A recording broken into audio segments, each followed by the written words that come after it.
Hello, I'm Brian, and in today's video we will be unboxing and assembling the super handy 3-inch wood chipper mini. This video is intended for those in the research process of their purchase, as well as those curious about how it's assembled. This is the smallest form factor that I know of, and the form factor for this brand is called a mini. There are many other brands with this form factor, so the assembly process may be very similar. Super Handy is also a sub-brand of Great Circles, so they may have interchangeable processes. And then one thing to note is that the motor oil is not included with your wood chipper, so that's something that you want to have if you're wanting to get it running the same day you receive it. The one that I'm using today is a 1030. I'm going full synthetic, and it's the most economical brand out there, so I just grabbed this one. And without further ado, let's get into it.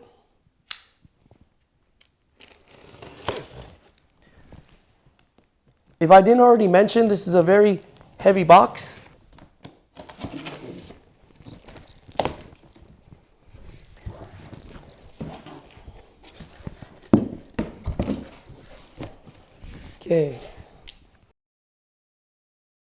Okay, we got the wheel. Set that aside. Got a bunch of foam on here to keep it in nice and snug. First thing is the shroud. Sorry, not the shroud, but the hopper. Let's see what else is in here.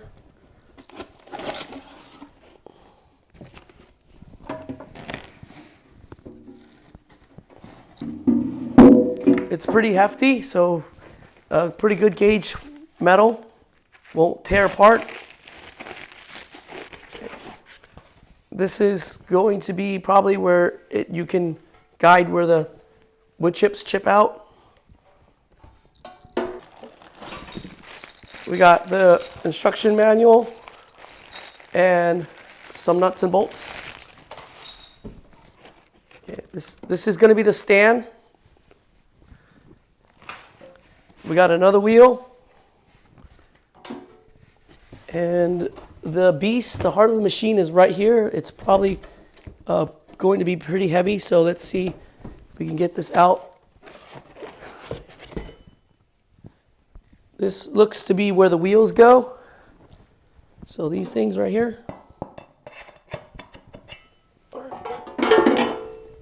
Let's see what else we got. Take all these knickknacks out because we may need to dump the motor out of the box.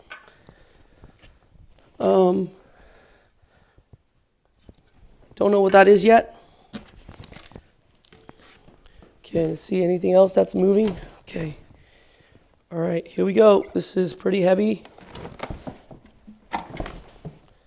And you want to lift with your legs and not your back. That's the motor. All right, let's kick this out of the way. We'll set it down.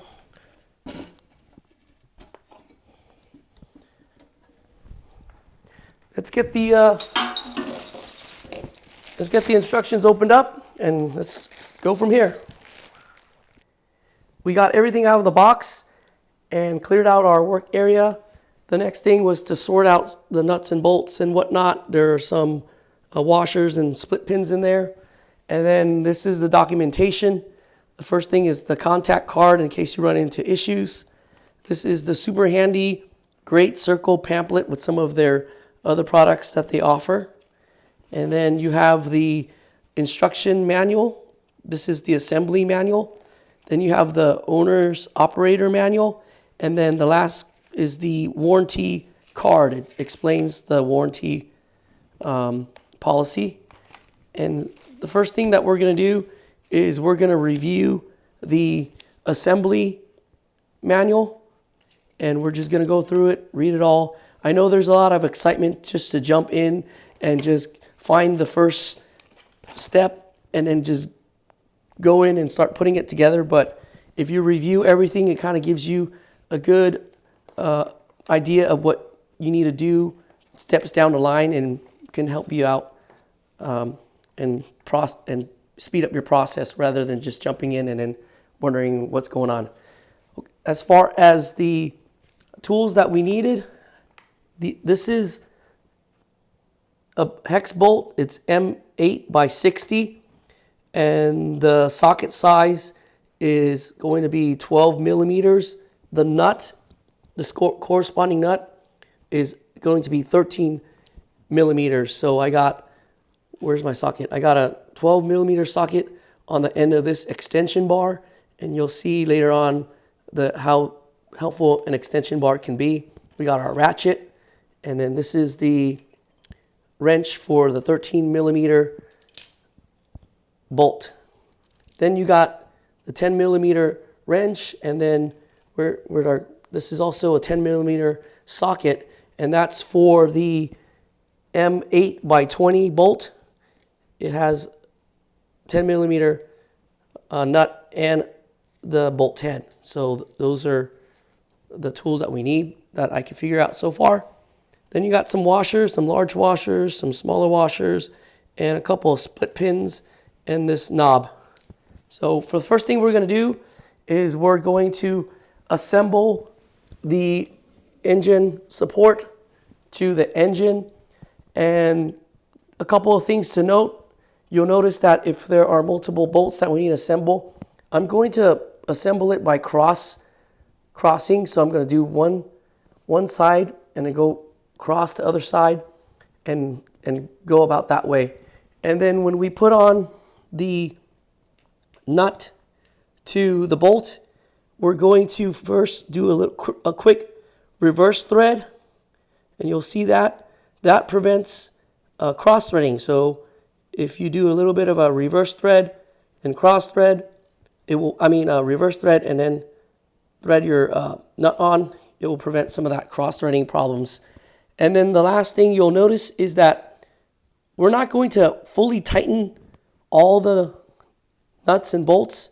We're going to tighten it to about 90% until we have all four or all of them to about 90%. And then we'll go and we'll tighten it to 100%, and we're going to tighten it cross thread or cross from one another as well. So we're going to go, if we start here, we're going to start this one, and then we're going to do this one and this one. So those are the things that you want to be mindful about and look out for as we assemble this wood chipper.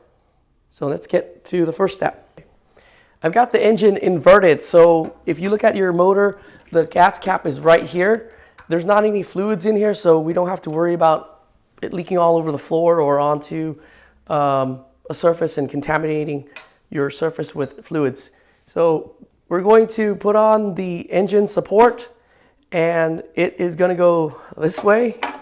And the first bolt we're going to put it on this one. I just picked that one. And there may not be a lot of room to work, so you might not want to shove your bolt all the way through, but just shove it enough and that you could hold on to your nut. And then you're going to come in and reverse thread this and then start on threading and just hand tighten it as much as you can. Okay, and then we're going to come across on the opposite side. Not the opposite side, but across the way, and we call it the kitty corner side. And we're gonna get this bolt in there as well. There's not much room to work, so we're not gonna shove the bolt all the way. We have a little bit of holding there, and we're gonna thread as much as possible. These are locking nuts. They have this polymer inside, either a plastic, and it makes it hard to hand tighten, so we might need to come in with our tools right off the bat. And as we're just putting these together, we don't need a 90% tighten them, maybe go to about 60% and tighten it. So we're gonna hold on to that thing. And we don't need to reverse thread now because we already got that bolt started.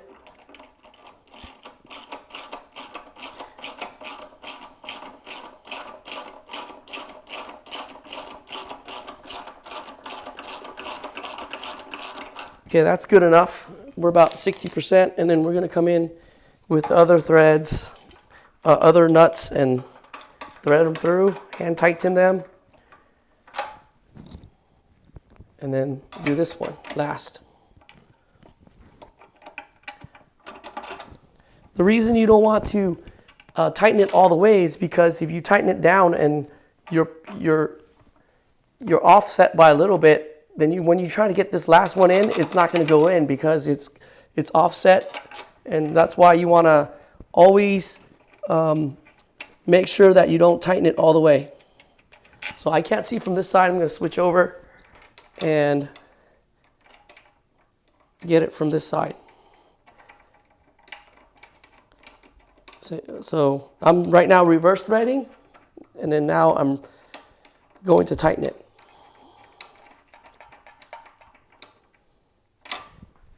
Okay, so now we have it. We're going to use our wrench to hold the nut in place, and we'll tighten our nuts and bolts. And I like to use this long extension because it gives you a grip onto this bar here, and you can really ratchet pretty quickly.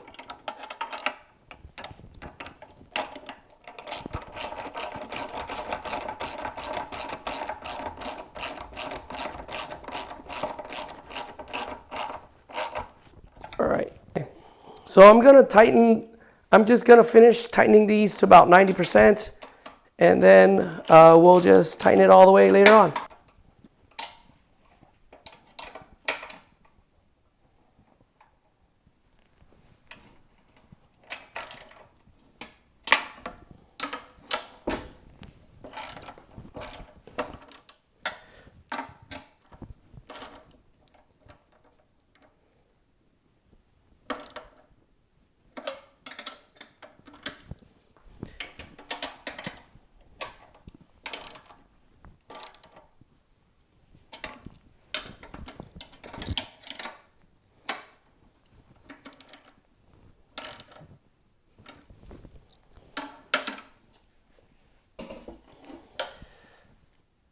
I'm now ready to tighten it all the way, so I'm going to start with this. I'm going to go this one, and then this one.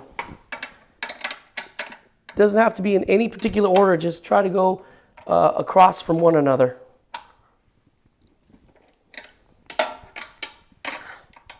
And this last tightening part is just a little bit of OCDness. At this point, you can go any direction you want, but this is just good practice.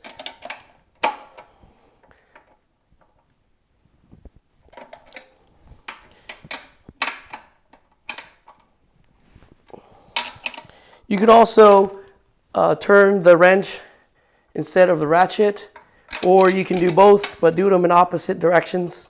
That'll really tighten it. Okay, so that's the engine support, and then we'll move on to the next step, which is to install the wheel support. For the wheel support assembly, you've got the engine oriented so that the gas tank is facing away from where I'm working, and also the I would say the cylinder head on the ground. So we're going to come this way for your reference. So I'm going to be working from this position, and there are 3 nuts and bolts. These are also both 13 and 12. So the nut is 13 and the bolt side is 12. And when you locate this, the nuts and bolts are going to be already on the wood chipper. So we just got to first loosen these nuts and bolts so that we can get this wheel assembly on there, and we'll tighten it the same way. So we're going to get the remaining 2 nut and bolt off. If that's going to stay in place, we'll leave it there. That one's sliding off. And get that on there, back on there. And once again, reverse thread, hand tighten, and we'll do this one.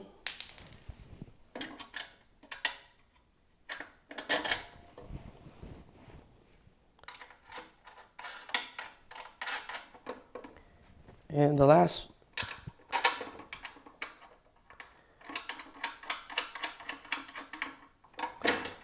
Okay, we're just gonna tighten these on.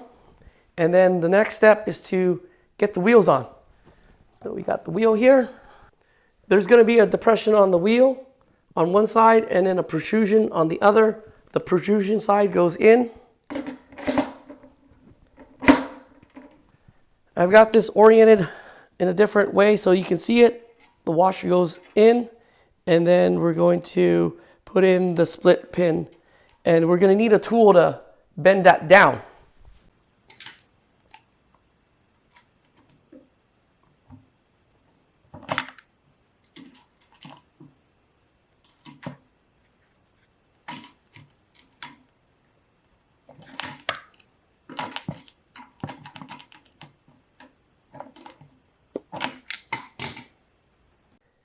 Next, we're going to assemble the hopper. We're going to keep the wood chipper in this position.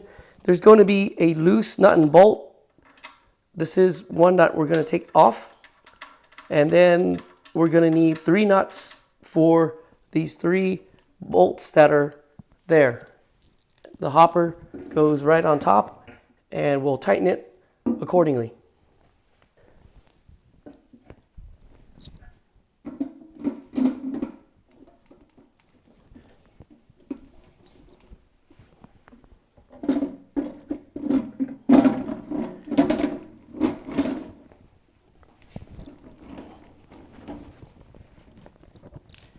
We're going to do the back side first, or the wheel side first, because that's the hopper's wanting to fall over that way. So we'll just put a couple to lock it in place. That way it gives us freedom to work on the other 2 nuts.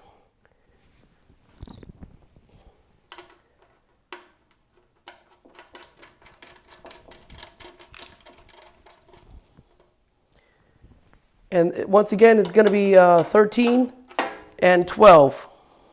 Or I guess in this case, it might be 13 and 13 again. So let's check it.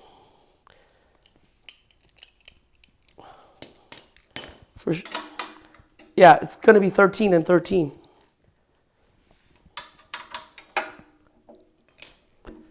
This is also why we don't tighten it all the way, because it was a little bit offset and we had trouble getting that last bolt in.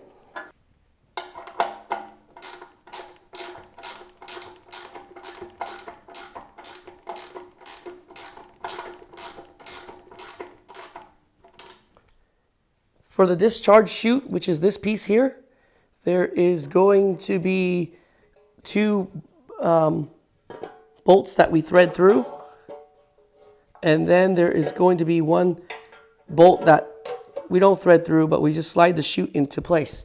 So on the wood chipper, there's going to be 2 bolts on one side. We're going to take these off, and then the bolt that's by itself on the opposite side, we don't need to take that out, because that's going to, once again, where the chute will slide into place. So we're going to take these off.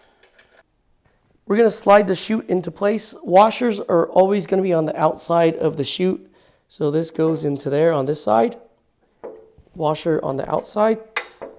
And then we're going to come back onto the opposite side and align the chute with the corresponding welded on bolt that's on the inside of this thing.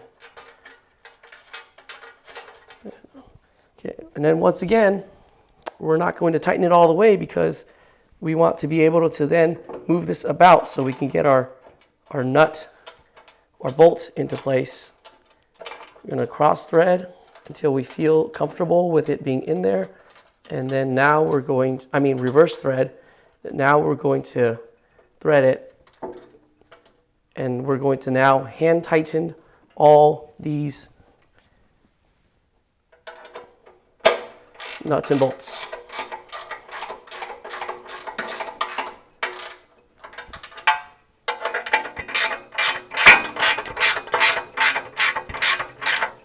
Okay, we got that to about 80%. We'll do the opposite side, and then we'll come back and tighten it all around. This one's a little bit tricky in here. Not a whole lot of room to work on this side, so we'll do the old-fashioned wrenching, a little bit at a time.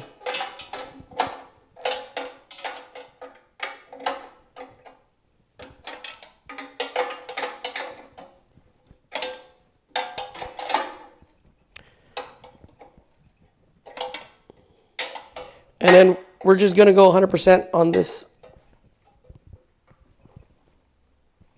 Then we'll come back on the other side and tighten the other ones.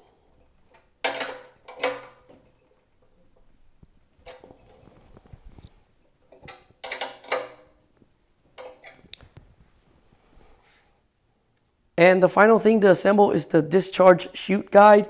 You have the bolt with the corresponding nut, and then this is your adjustment knob. It needs 2 washers, and as always, the washers go on the outside of the chute guide. So we're going to now assemble this onto our discharge chute. The last piece, the chute guide. The nut and the bolt are both going to be 10 millimeter. So we just need a 10 millimeter socket wrench and wrench.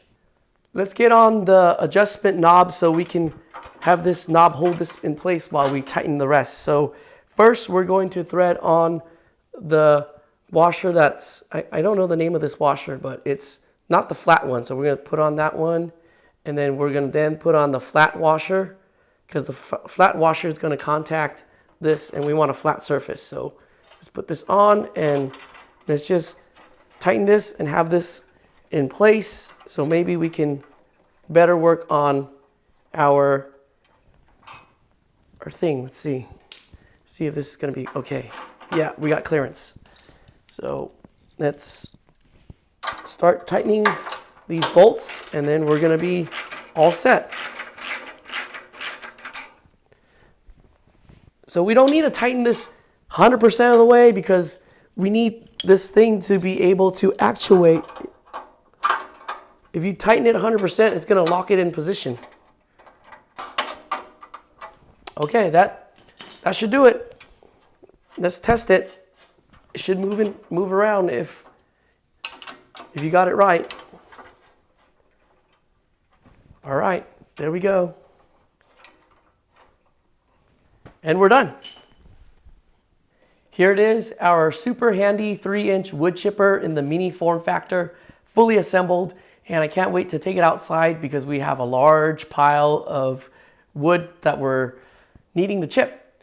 As an urban gardener, urban homesteader, and regenerative gardener, we collect a lot of the prunings from our trees, and we want to be able to keep that on site.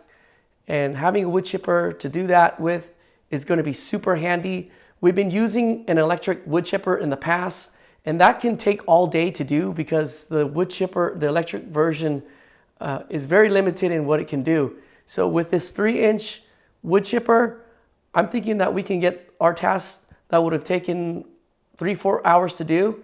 It will cut it down into less than an hour. So I'm very excited to give this a test run, and be sure to check for a future video where we're going to put this thing to its inaugural run.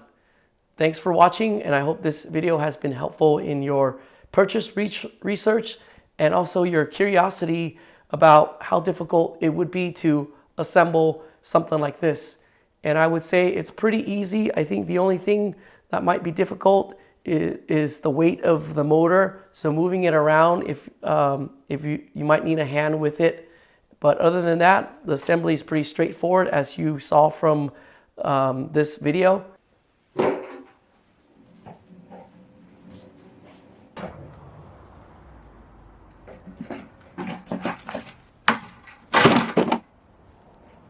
Let's do a walk around. On the right is the electric wood chipper, so you can have a side by side to compare their form factors. And then here is the chute dispenser, and this knob you tighten or loosen to adjust the angle. Here's the gas tank. This one has a screen to it. We'll fill this up later. And then you have the pull start. This is the throttle right here. And I read some reviews saying that you shouldn't run the throttle at full speed. But best to run it a little bit off. Maybe in rare circumstances you want to go all the way, but don't go full throttle is the recommendation. You got the choke and the run.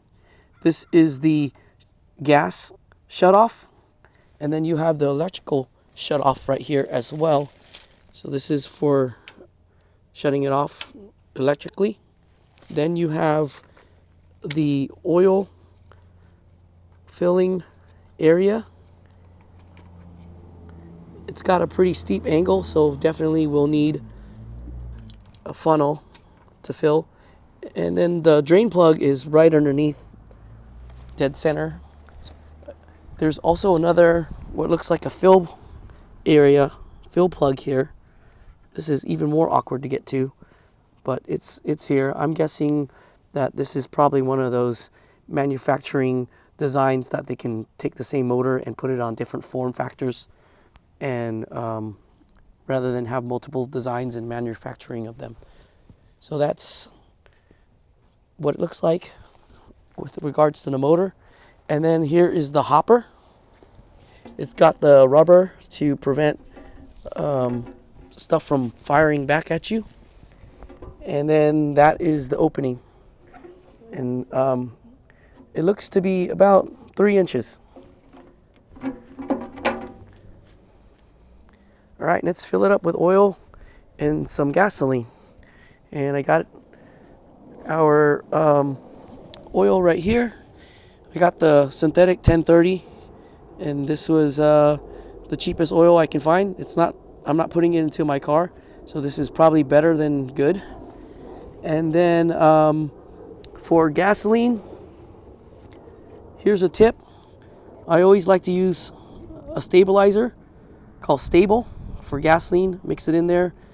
Gasoline has this shelf life where if it sits too long, it's not going to work. So if you run into trouble starting your motors because the gas, your lawnmower's been sitting for a while and your gas is old, that is probably the problem. And this fuel stabilizer will extend the life of the gasoline.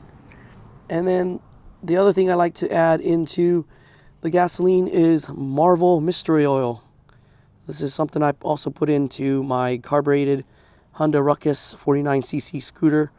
And I learned about this from a motorcycle enthusiast. He swears by it, so I put it in just for good measure. But you don't need to use any kind of fuel additive. At the very least, put some fuel stabilizer.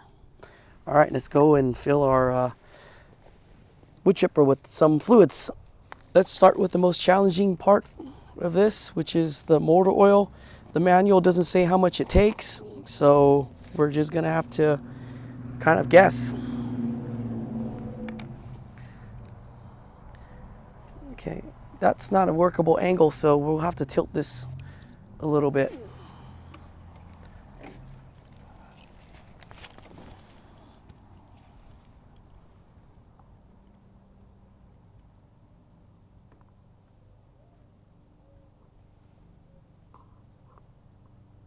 Let's see if that's, let's give it another splash. Okay.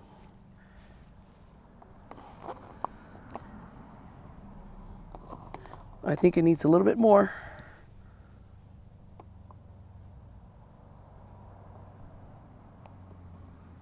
All right, let's try that. I think we went a quarter of that quart.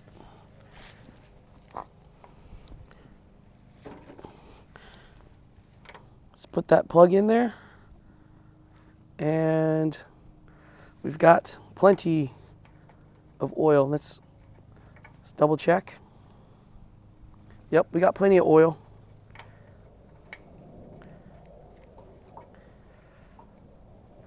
Okay, that was what?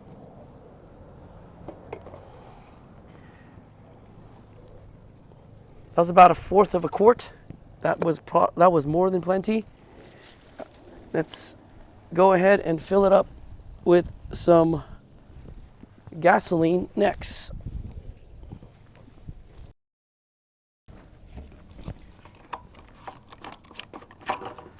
All right, let's take this tag off. We don't need this anymore.